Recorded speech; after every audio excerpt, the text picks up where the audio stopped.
आज का वचन परमेश्वर ने जो मुझे दिया है, देखिए, हम बाइबल के अंदर लिखे हुए वचनों को जब हम समझने लगते हैं ना, तो हमारे जीने का अंदाज बदल जाता है।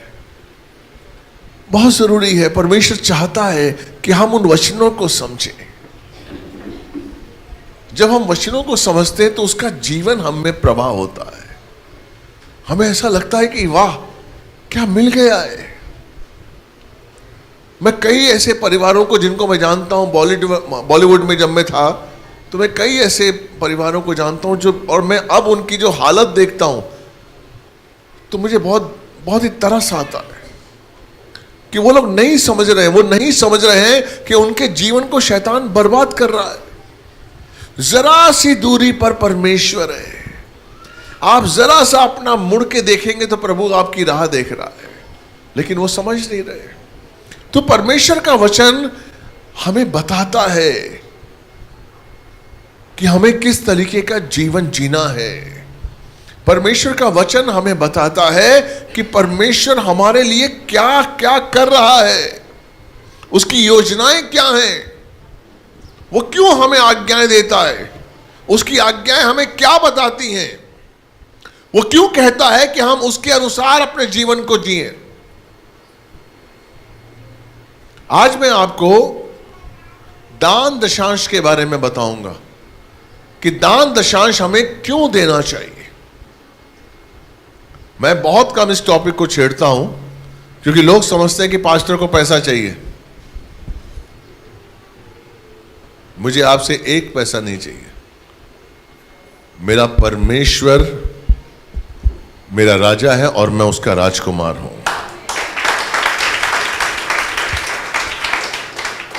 मुझे कोई कमी घटी नहीं है, ना मैंने आज तक मांगा है और ना ही परमेश्वर की कृपा से आगे मांगूंगा।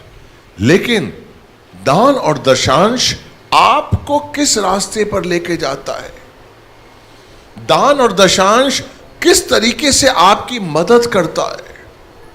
आज मैं आपको बताना चाहता हूं कि दान दशांश देना हमारे लिए कितना जरूरी है, कितना जरूरी है। सीधी सी बात मैं अगर आपको बताऊं कि दान दशांश, मान लीजिए आप 1000 रुपए कमाते हैं तो 100 रुपया आप प्रभु को देते हैं, ठीक है ना। बाकी कितना बचा? 900 रुपया। 900 रुपये किसका है? आपका है। अभी हम एक वचन पढ़ेंगे, उसके बाद मैं आपको बताऊंगा। मलाकी 3 का 10 पढ़िए बेटा, बहुत ही विख्यात वचन है और सबको पता है। पढ़िए बेटा, मलाकी 3 का 10।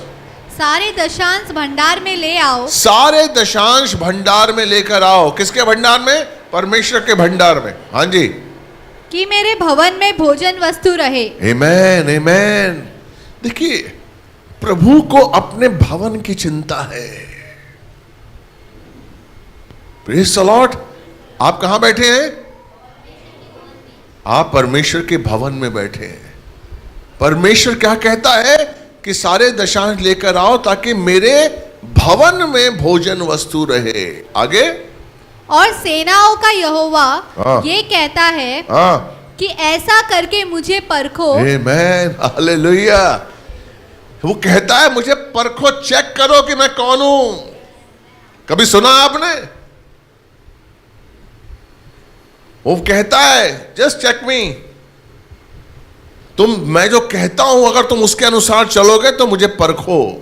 आगे, कि मैं आकाश के झरोके तुम्हारे लिए खोलकर तुम्हारे ऊपर अपरंपार आशीष की वर्षा करता हूं कि नहीं। आमेन, हालेलुया।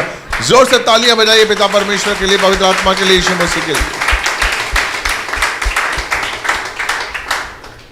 यहां परमेश्वर आपको चैलेंज कर रहा है। अगर आप चाहते हैं कि स्वर्गीय आशीष आपको मिले, अगर आप चाहते हैं कि अपरंपार वर्षा हो, बौछार नहीं, वो ये नहीं देख रहा है कि आपके जीवन में बौछार आए सिर्फ, नो, अपरंपार वर्षा। जब तक आप उस वर्षा में पूरी तरीके से भीग ना जाएं, आपकी पीढ़ियां ना भीग जाएं, आपके बच्चे ना भीग जाएं, आपका पूरा घर ना भीग जाए, वो आशीष परमेश्वर देना चाहता है। लेकिन यहां पर मैं आपको बताता हूं कि कैसे वो आशीष मिलती है। जब हम दशांश देते हैं, यानी कि आपने 1000 रुपए कमाया तो आपने 100 रुपए प्रभु को दे दिया। अब 100 रुपए तो अलग हो गया, कितना बचा? 90%, 900 रुपया। परमेश्वर के अपरंपार आशीषों की वर्षा किस पर होगी? 90% पर। आमेन। 100, वो 10% पर तो उसने अलग कर दिया आपने। आपको आशीष किस पर मिलने वाला है? आपके बचे पर, पैसे पर, 90% पर। और मैं आपको बताऊं कि दान दशांश हमें क्या बताता है। देखिए, परमेश्वर चाहता है उसका स्वभाव हम में आए। इसलिए परमेश्वर कभी नहीं चाहता कि हमारे अंदर लालच का बीज आए, स्वार्थ का बीज आए। दशांश हमारे अंदर से लालच का पाप निकालता है, स्वार्थ का पाप निकालता है। अगर हम दशांश नहीं देते हैं तो कौन आपको रोकता है? लालच। आप दशांश अगर नहीं देते हैं तो कौन रोक रहा है आपको? लालच के नहीं यार, ये 1000 रुपये तो यार, आज तो मैंने 50,000 महीना कमाया, अरे 5,000 रुपये भी देना पड़ेगा यार। नहीं यार, अगले महीने दे देंगे, या इसमें से कुछ 500 रुपये दे देता हूं। तो क्या है आपके अंदर? लालच। क्या है? पाप। जब पाप आपके अंदर रहेगा तो वो पाप क्या करता है? आपकी बुद्धि को बंद कर देता है।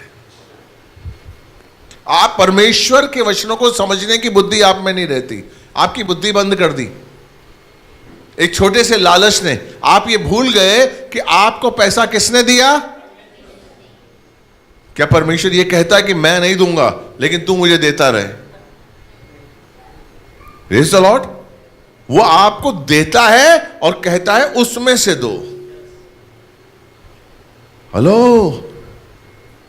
हम ये भूल जाते हैं कि जब हम देते हैं तो हम उस वाचा में बंध जाते हैं जो परमेश्वर ने हमारे संग बांधी है। और वो वाचा कहती है कि वो स्वर्ग से आपके ऊपर अपरंपार वर्षा करेगा।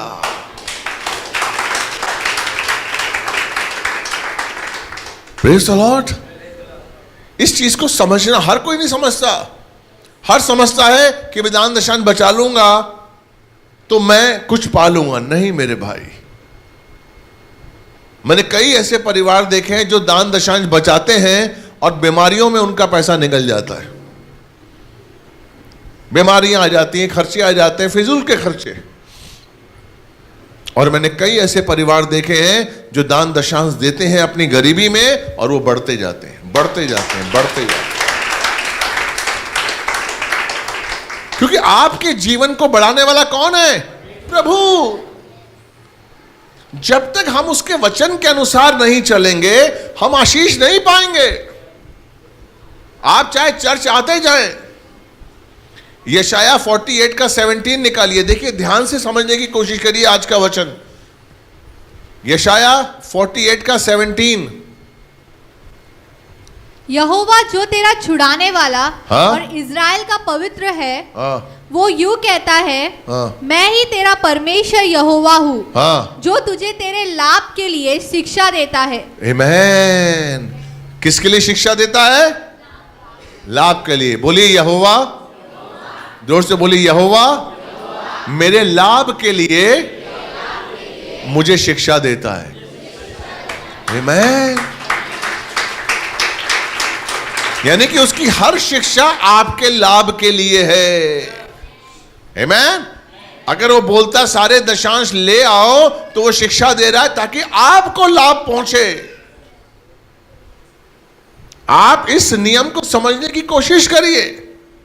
आपके लाभ के लिए वो शिक्षा देता है। आगे,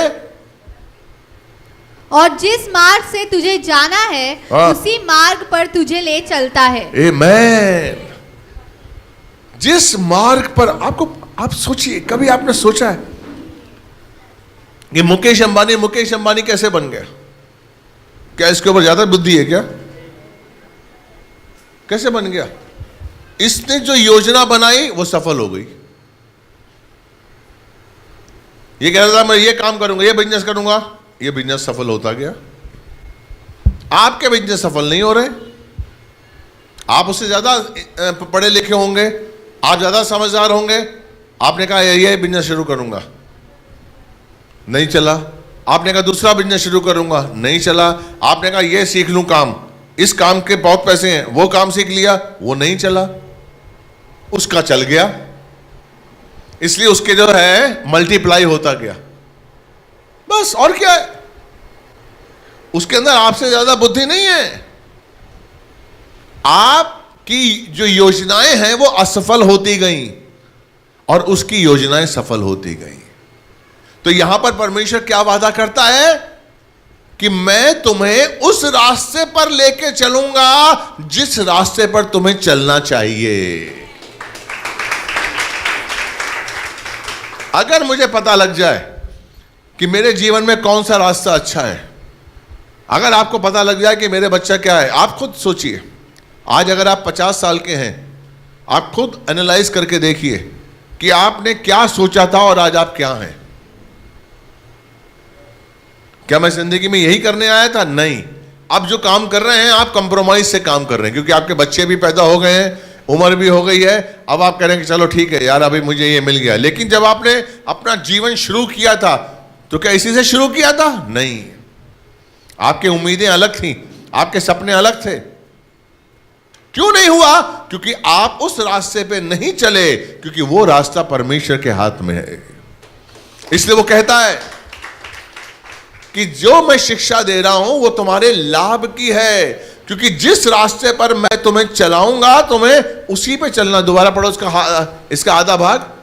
मैं ही तेरा परमेश्वर हूँ जो तुझे तेरे लाभ के लिए शिक्षा देता हूँ। आगे आगे। और जिस मार्ग से तुझे जाना है उसी मार्ग पर तुझे ले चलता हूँ। आमीन। हम अपना आधा जीवन, आधे से ज्यादा जीवन बिगाड़ देते हैं ये पहचानने के लिए कि मुझे करना क्या है,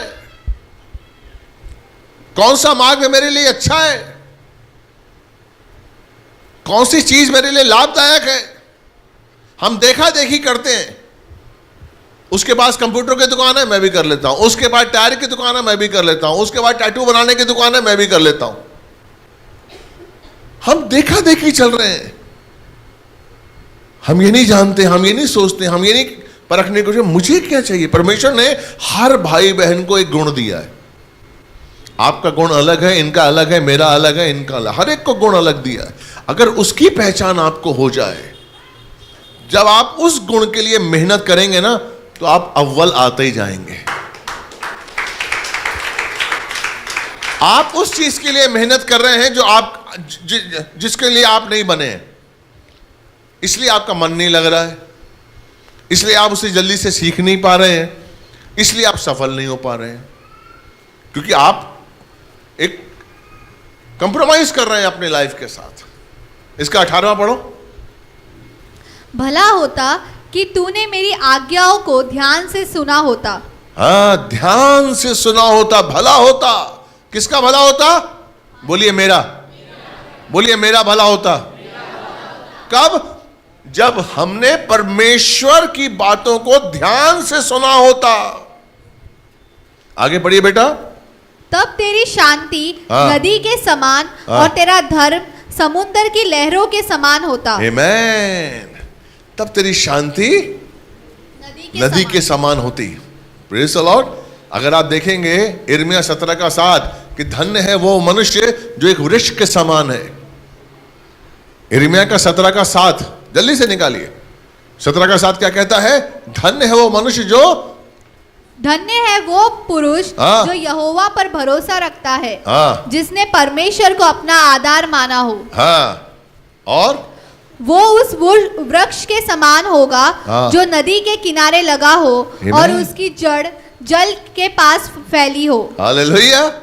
यानी कि अगर आप परमेश्वर की आज्ञाओं पे चलते हैं, अगर आप परमेश्वर के अनुसार चलते हैं, तो आप वो वृक्ष हैं कि जहां पर आप होंगे उसके पास से नदियां बहेंगी।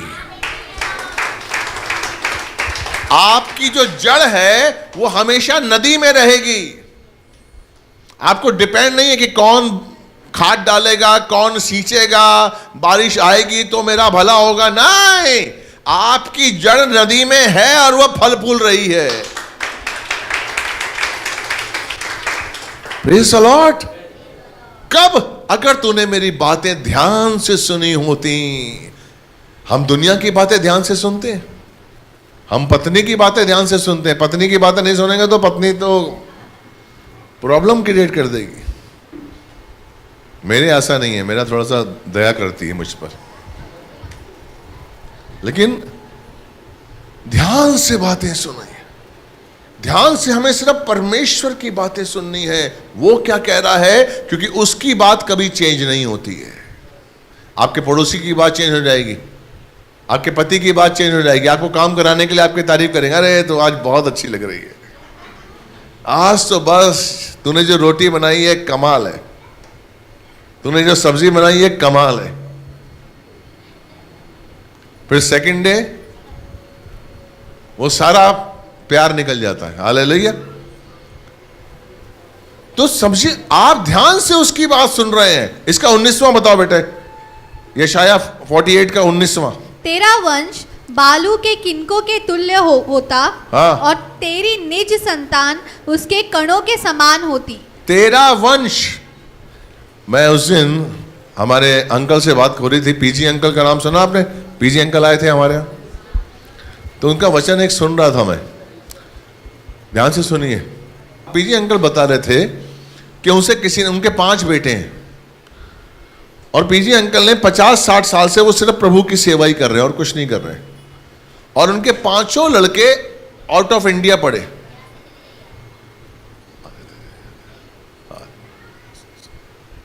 उनके 5 लड़के जो आउट ऑफ इंडिया में पढ़े। तो किसी ने पूछा कि सर आप प्रभु की सेवा करते हैं और ये 5 लड़के आपके लंदन अमेरिका वगैरह में पढ़ रहे हैं, ये कैसे होता है? कहां से पैसा आता है ये आपको? कहते हैं आपको पता नहीं है, ये मेरे पूर्वजों ने बीज बोया था, उसकी फसल मैं काट रहा हूं।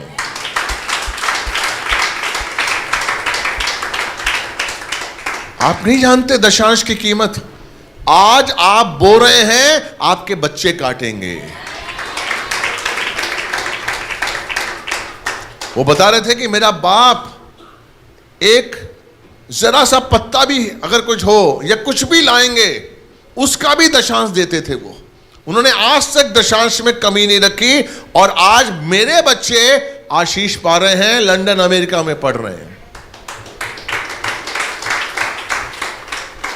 आप नहीं जानते हैं कि जब आप बोते हैं, आप वो बीज बोते हैं जो फसल लाना ही है उसको। लेकिन हम अपनी बुद्धि का उपयोग करते हैं। हम आप कहते हैं, हम कम से कम हम कहते हैं कि अभी 1000 रुपए बचा लो, अभी 500 बचा लो।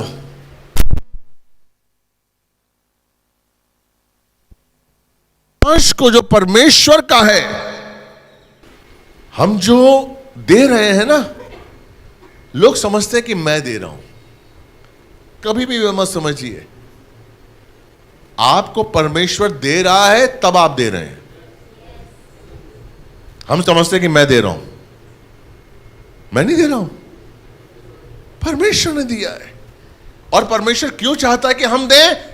ताकि उसको मौका मिले कि आपके जीवन में फलवंत वर्षा करने का। आप वो मौका कमा रहे हैं। आप अपने चारों तरफ उस दीवार को खड़ा कर देते हैं। जब आप नहीं देते हैं तो उसकी आशीषें आपके जीवन में रुक जाती हैं, और आपका वही पैसा बीमारियों में, खर्चों में, फिजूल के खर्चों में निकल जाता है। आप सोच ही नहीं पाते कि मुझे क्या करना है। आपके पास मोड़ आता है कि ये करूं, ये करूं, और आप गलत निर्णय लेते हैं। फिर आप दोष परमेश्वर पर देते हैं, क्योंकि आपकी बुद्धि नहीं खुली हुई। आपकी बुद्धि नहीं खुली हुई। क्यों? क्योंकि किसने बुद्धि बंद कर दी? आपकी लालच के पाप ने। आपकी बुद्धि किसने बंद कर दी? लालच के पाप ने कठोर कर दिया आपको। अच्छा, कई बार लोग ये भी सोचते हैं कि यार हम पैसा देंगे और पास्टर के पास हाथ में जाएगा, पास्टर मजा करेगा। बहुत गलत सोचते हैं, बहुत गलत। आपको नहीं पता मिनिस्ट्री कैसे चलती है।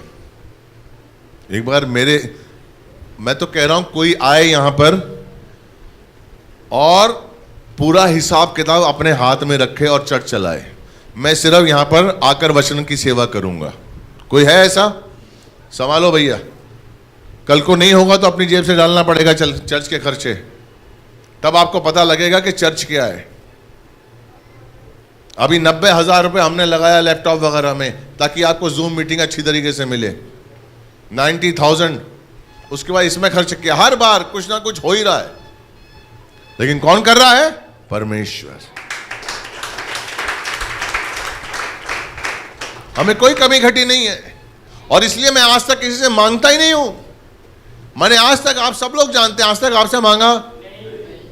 आज तक आपसे कहा कि भैया मुझे डॉक्टर के पास जाना है, कुछ फीस का आप करेंगे प्रार्थना मेरे लिए? कभी कहा आपसे? सोचिए आप, मेरे बच्चे का है एडमिशन, कभी आपको बोला? मेरी गाड़ी में पेट्रोल डालना है। मेरा पिता जिंदा है, मेरे पिता ने मुझको चुना है। अगर मैं आपसे मांगूंगा तो मैं अपने पिता की तौहीन कर रहा हूं। अच्छा नहीं लगेगा मेरे पिता को? आपका बच्चा अगर पड़ोसियों से पैसा मांगेगा, आपको अच्छा लगेगा? कि मैं हूं यार, मां हूं उसकी, मैं पिता हूं और मेरा बच्चा पड़ोसियों से पैसे मांग रहा है? नहीं, मैं हूं ना, वो राजाओं का राजा है, प्रभुओं का प्रभु है। Praise the Lord. इसलिए परमेश्वर का आशीष मेरे साथ है। हमें मसीह में चलना आना चाहिए, हमें चलना आना चाहिए। हम समझते हैं कि हम अपनी बुद्धि से काम करेंगे। नहीं मेरे भाई, वचन के अनुसार चलो। वचन क्या कहता है? वचन क्या कहता है? परमेश्वर आपको, अगर आप वचन के अनुसार चलते हैं, परमेश्वर आपको बताता है कि आपको क्या करना है, कहां करना है, कैसे आपको पैसा इन्वेस्ट करना है। दूसरा राजा अगर 4 का 3 और 4 पढ़ेंगे तो वहां पर एक विधवा थी, और किसकी विधवा थी? एक प्रभु के चेलों की विधवा थी। उसके चेले ने, उसके पति ने साहूकार से पैसा लिया और साहूकार आ गया उसके पास कि भाई तेरे पति ने पैसा दिया, पैसा वापस कर, नहीं तो जो दोनों बच्चे हैं मैं उनको लेके जाता हूं, उनसे काम कराऊंगा। और वो जो विधवा आई अलीसा के पास, और अलीसा के पास उसने कहा, विधवा ने, ऐसी सी बात है, उसने कहा तेरे पास क्या है? तेल है, जाके बर्तन इकट्ठे कर और तेल डालना शुरू कर। और 3-14 क्या कहता है? देखिए, उसने तेल डालना शुरू किया। पढ़िए बेटा 3-14।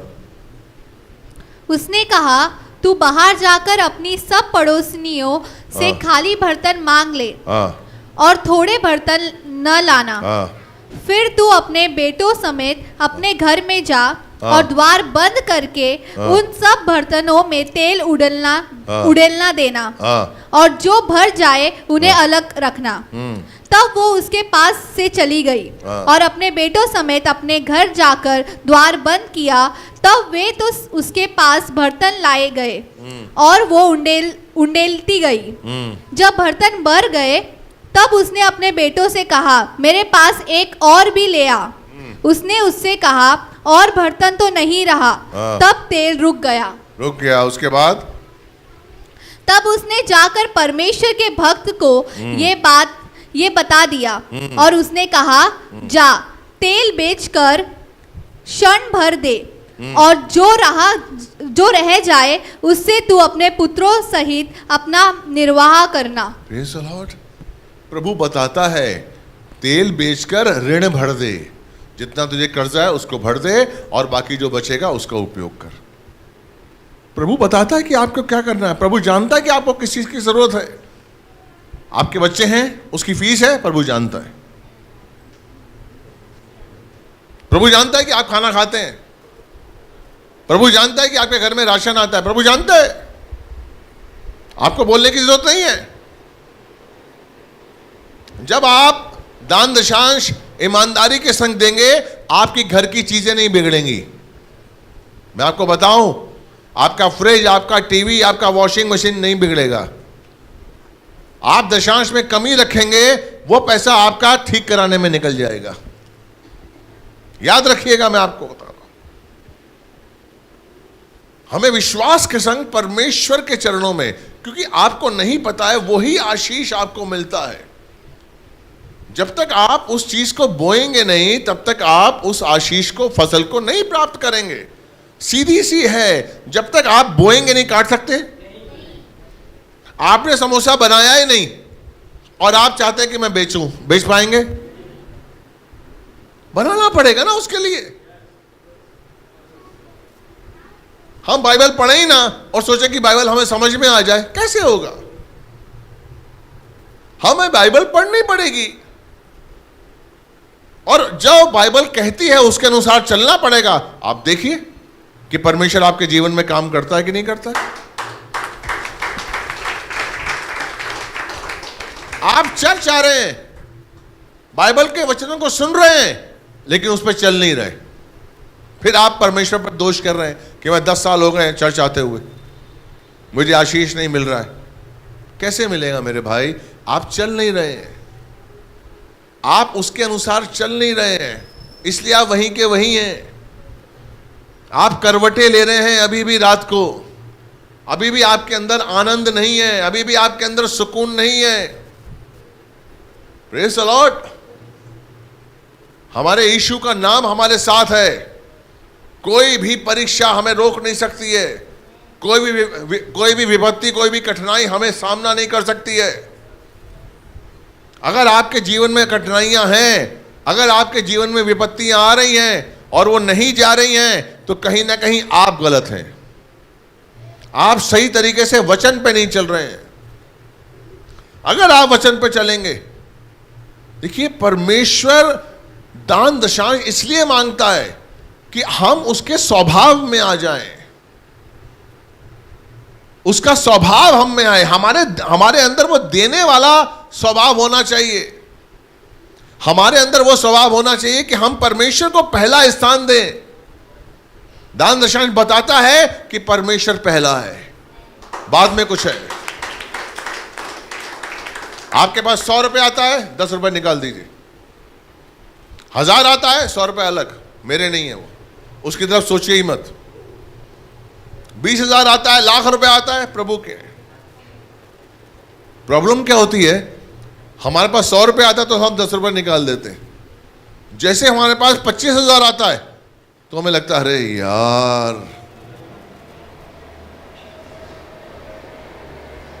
अभी तो हमें 2,500 रुपये निकालने पड़ेंगे यार।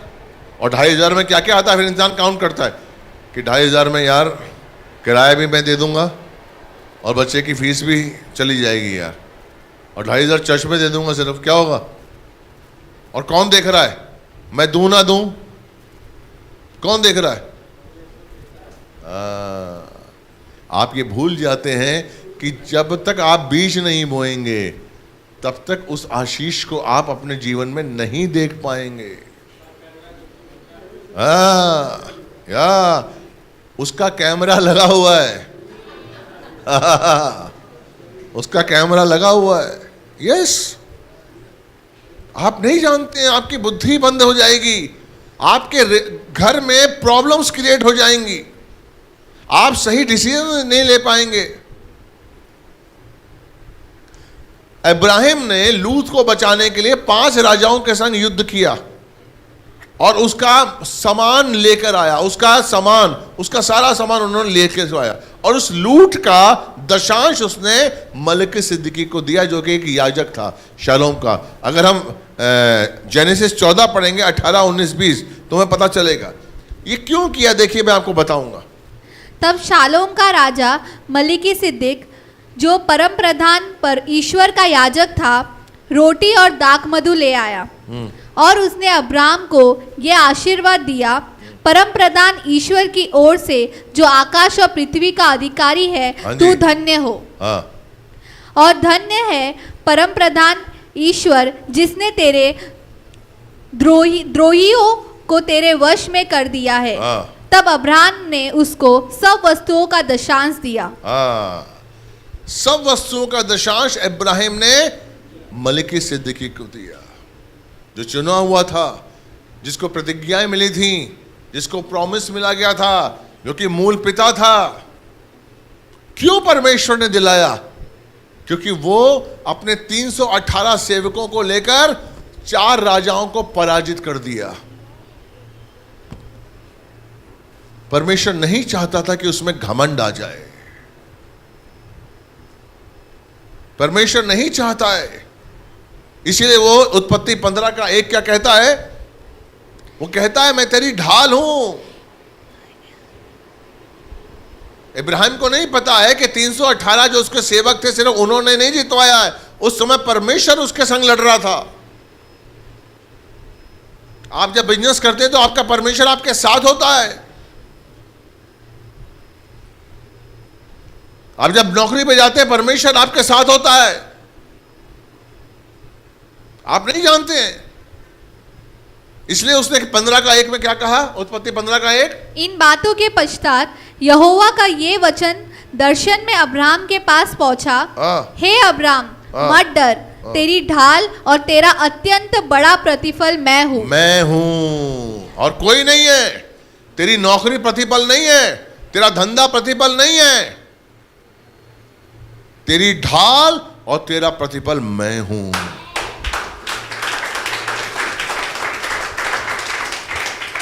जिस दिन हम इस चीज को समझ गए कि हमारा प्रतिफल यीशु है, हमारी ढाल यीशु है, हमें देने वाला यीशु है।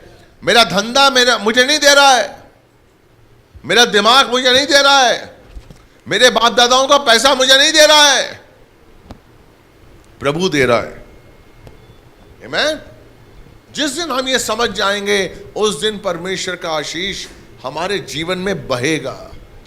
और जब हम नहीं समझेंगे तो आप मलाकी का 3 का 8 और 9 पढ़िए। मलाकी 3 का 8 और 9। क्या मनुष्य परमेश्वर को धोखा दे सकता है? हाँ। पर देखो तुम मुझको धोखा देते हो और तो भी पूछते हो। 1 मिनट, क्या कह रहा है परमेश्वर? कि क्या परमेश्वर को मनुष्य धोखा दे सकता है? वो कह रहा है हां, मनुष्य मुझे धोखा दे रहा है, क्योंकि वो अपने घर तो बना रहा है, वो अपनी जरूरतों की चीजें तो पूरे कर रहा है, लेकिन मेरी आज्ञाओं पे नहीं चल रहा है, वो धोखा दे रहा है। आगे, और तो भी पूछते हो हमने किस बात में तुझे लूटा है? हाँ, 9th, तुम पर भारी शाप पड़ा है, क्योंकि तुम मुझे लूटते हो, वरन सारी जाति ऐसी करती है। तुम पर भारी श्राप पड़ा है। अब सोचिए, जब आप परमेश्वर को लूटते हैं तो आपके ऊपर क्या आता है? श्राप, बंधन। आप चाह कर भी नहीं चाह पाते।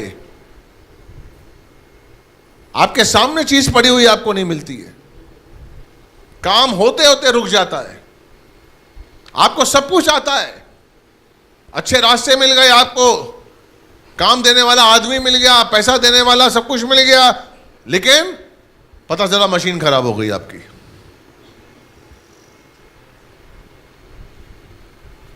आप समझ रहे हैं श्राप और बंधन को? जब आप परमेश्वर को लूटते हैं तो आपके ऊपर श्राप आता है, और वो श्राप आपकी पीढ़ी दर पीढ़ी चलता है, आपके बच्चों पर आता है, आपके परिवार के ऊपर उसका असर होता है। लेकिन जब आप पूरी ईमानदारी के संग उसकी आज्ञाओं पे चलता है, यशाया 48 का 19 दोबारा पढ़िए बेटे, यशाया 48 का 19। तेरा वंश बालू के किनकों के तुल्य होता। आमीन। तेरा वंश जो है ना, इतना बड़ा होगा, बालू के तिनकों की तरह होगा। आमीन। कि आपका जो वंश है, आप ही हैं जो अपने वंश को श्राप देते हैं, या आप ही हैं जो अपने वंश को आप आशीष देते हैं। याद रखिएगा आप। हम अपने बच्चों को रोटी खिला देते हैं, हम बच्चों को बादाम खिला देते हैं, हम बच्चों को काजू खिला देते हैं, और समझते हैं कि हम बच्चों को अच्छी खुराक देंगे, चलो अच्छा पाल रहे हैं। लेकिन अगर आप परमेश्वर के वचन पे नहीं चल रहे हैं तो वो जो श्राप, जो बंधन है, वो आपका आपके बच्चों पर जाएगा। याद रखिए, आप याद रखिए, आपका पैसा कुछ काम आने वाला नहीं है। आप कितना भी कमा लें, अगर आप वचन के अनुसार नहीं चल रहे हैं, अगर उसकी आज्ञाओं को आप नहीं समझ रहे हैं, क्योंकि उसकी शिक्षा, वो क्या कहता है 17वें में, कि मेरी शिक्षा आपकी भलाई के लिए है। आपकी भलाई इसी में है कि आप उसकी शिक्षा के अनुसार चलें। और यह बाइबल इसीलिए बताई गई है कि कहीं भी अगर हमें जो भी जीवन जीना है वो बाइबल के अनुसार जीना है। इसलिए परमेश्वर ने इस बाइबल को दिया है। हम कहीं भी अटके, हम कहीं भी अपने जीवन में कोई निर्णय लेना चाहते हैं, ये बाइबल है जो हमें देगी। ये बाइबल है जिसके द्वारा हम चल सकते हैं। Praise the Lord, hallelujah. इसलिए विश्वास करिए। एक अंतिम पढ़िए, मत्ती का 6:24। 6:24, मत्ती 6:24, जल्दी पढ़िए। क्योंकि मनुष्य दो स्वामियों की सेवा नहीं कर सकता। हाँ, आप दो स्वामी की सेवा नहीं कर सकते, पैसा और परमेश्वर नहीं। आपको एक को छोड़ना पड़ेगा, एक ही को स्वामी बना के रखिए। सुलेमान से परमेश्वर ने पूछा तुझे क्या चाहिए? सुलेमान ने कहा कि मुझे बुद्धि चाहिए। जब परमेश्वर ने उसे बुद्धि दी और बुद्धि के साथ साथ मान, सम्मान, पैसा, सब कुछ दिया। Praise the Lord. तो हमारे जीवन में बहुत जरूरी है कि हम किसको स्वामी बनाएं। पैसा आपका स्वामी कभी नहीं हो सकता, क्योंकि कभी रुक नहीं सकता, हमेशा आपके पास टिक नहीं सकता है, और आपके अंदर रोज लालच और स्वार्थ का बीज पैदा होगा और आप परमेश्वर से दूर होते जाएंगे कभी भी। इसलिए दान दशांश अगर आप नहीं देते हैं तो मैं आपको उत्साह करता हूं, प्लीज दीजिए।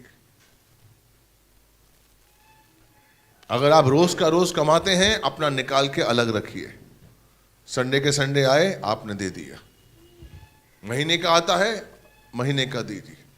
लेकिन मैं आपको बता रहा हूं कि बहुत जरूरी है कि परमेश्वर का अभिषेक आपको मिले और परमेश्वर की कृपा आपके जीवन में हो जब आप उसकी आज्ञाओं पे चलें।